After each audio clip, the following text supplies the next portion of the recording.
Welcome back to the Tales from the Cult YouTube channel and Karizma Speaks Podcast. I'm your hostess with the mostest, Queen Karizma, and today we'll delve into a tale of three intriguing stories: Shanquella Robinson, Officer Ariana Preston, and Jordan Neely.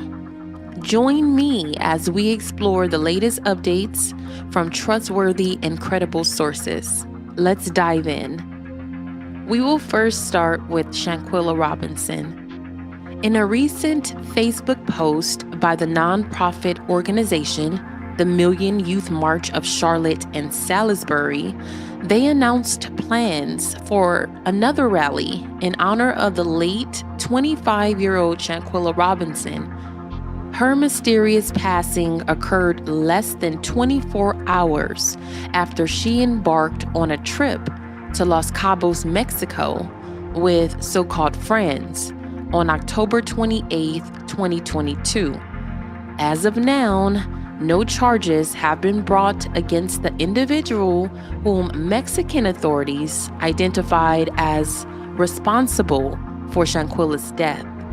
The Department of Justice convened with the Robinson family on Wednesday, April 12, 2023, and shared a statement discussing the case findings and their choice not to file charges. The statement maintained, quote, "Based on the results of the autopsy and after a careful deliberation and review of the investigative materials by both U.S. attorneys' offices, federal prosecutors informed Ms. Robinson's family today that the available evidence does not support a federal prosecution," end quote. The planned rally is set to take place on Friday, May 19th, 2023 at 8:30 a.m. near the courtyard, close to Attorney Ben Crump's office in Washington, D.C. Its purpose is to raise awareness and pursue justice for the case at hand.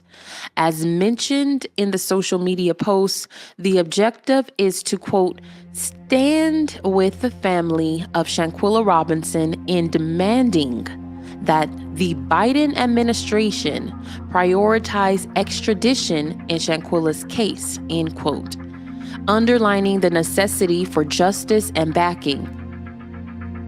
Despite a viral video that appeared to show Shanquella unclothed and being brutally assaulted by one of the people she traveled with, the DOJ found that there was no conclusive evidence to charge anyone.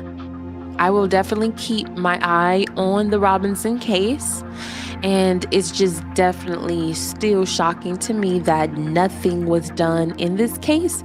However, again, because we've seen this before, the probability of nothing being done, it's almost not as shocking as one would assume. So this is just sad all over. Let's now go ahead and get into an update regarding Jordan Neely. The Washington Post has reported that New York prosecutors intend to charge 24-year-old former Marine Daniel Penny with second-degree manslaughter. This development comes nearly 2 weeks after Penny applied a lethal chokehold on Jordan Neely, a 30-year-old homeless man, tragically ending his life. Neely, who reportedly struggled with mental illness, experienced trauma and depression since early childhood following the loss of his mother at the hands of her boyfriend at the time. Without hurting anyone, on May 1st, Neely had a mental breakdown on a subway and vented his frustration. He said that he was hungry and without food and drink and was tired. While riding the subway, Neely's final moments were heartbreakingly recorded in a video and shared on social media by a purported independent journalist who happened to be a passenger on the bus. Regrettably, the onlooker did not seem to make any effort to halt the assault by contacting law enforcement or speaking up in defense of Neely. In the video, Penny and two other individuals can be seen apparently working together in a concerted effort to cut off Neely's air supply and leave him powerless to save himself by wrongfully restraining him. On the 3rd of May, a medical examiner ruled Neely's death a homicide. As a result, Doug Cohen, a spokesperson for the Manhattan Criminal Court, announced in a statement on Thursday, quote, "We can confirm that Daniel Penny will be arrested on a charge of manslaughter in the second degree," end quote. Cohen added, quote, "We cannot provide any additional information until he has been arraigned in Manhattan Criminal Court, which we expect to take place tomorrow," end quote. Penny's defense team, Razor and Kenneth PC, has faced criticism from Neely's team for attempting to portray Penny as a sort of superhero, claiming that he, quote, "risked his own life and safety," end quote, for the other riders on the subway.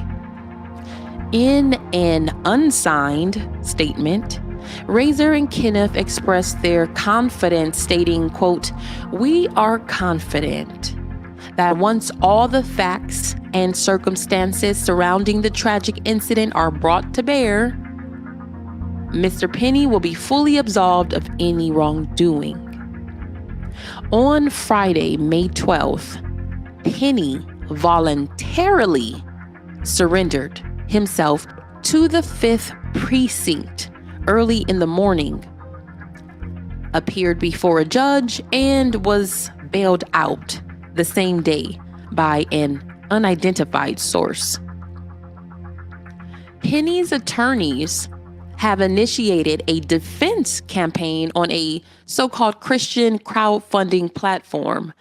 It is reported that donations have come from right-wing supporters who seemingly consider Neely's senseless and violent attack to be justified. As per nytimes.com, Penny's defense team has managed to raise around $400,000 to date.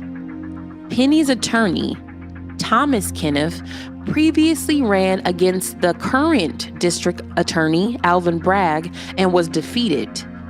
In the 2021 campaign for district attorney, Democrat Alvin Bragg emerged victorious over Thomas Kenneth.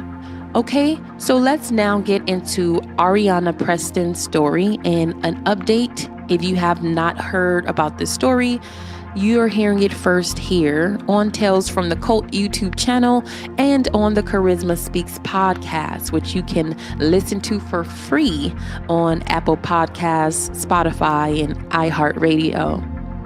On May 6th, 2023, a 24-year-old Chicago police officer named Ariana Preston faced a tragic situation outside her home after completing a late shift. Preston's life was tragically lost due to a failed robbery attempt. She sustained injuries from the incident and was later pronounced no longer with us. Preston, 24, encountered a distressing situation around 1:42 a.m. on Saturday in Chicago. An officer who arrived at the scene offered help, placed her in the back of a squad car, and rushed her to the University of Chicago Medical Center. Regrettably, despite the attempts to save her life, a police source shared with CBS 2 that she succumbed to multiple injuries in the upper body area. As of Wednesday, May 10th, 2023, the 4 young males, I'll name them here: Trevor Breland, 19, Joseph Brooks, 19, Jaquan Buchanan, 18, and Jalen Frazier, 16, face first-degree charges. First-degree M-word charges for their heinous deeds, in addition to other charges, including robbery. According to Eric Carter, the interim superintendent of Chicago Police. This was published in an online article by ABC7 Chicago News. Reportedly, the suspects engaged in a 2-hour burglary spree. The group of 4 young men were involved in armed robberies previously. Before getting to Ms. Preston, these 4 were involved in armed robberies of 3 women and a man. Ultimately, this led up to the tragic demise of Officer Ariana Preston. The 4 suspects have been apprehended and charged, but the police are facing criticism for their alleged delayed response, arriving at the scene of Deputy Preston's fatal incident over half an hour later after the tragic event occurred. Let's go ahead and continue on. Thursday, May 11th, 2023, a vigil was held to honor the life of Officer Preston. She was set to receive her Master of Jurisprudence from Loyola University, Chicago, on Saturday, May 13th. In her stead, Preston's mother, Dion Moon, will now accept the degree as a tribute to her daughter. Sarah Block, a academic director from the university, shared her thoughts on Preston's academic character with an ABC News reporter. She said she was a dynamic, intelligent, committed, and driven student who aspired to make the world a better place. Charles Bell, who was Preston's former instructor at Illinois State University, where she obtained her bachelor's degree, characterized Preston as an engaged and vocal student. He emphasized her respect for differing opinions and her strong desire to make a positive impact on the world. Tell me your thoughts in the comment section below, and I will see you on the next video. Make sure you give this video a thumbs up, subscribe to the channel if you have not done so already, turn on all notifications, and follow my podcast on all popular podcast platforms, Karizma Speaks Podcast. Everyone have a fantastic Mother's Day if you celebrate it, and I will see you on the next video and podcast. Peace.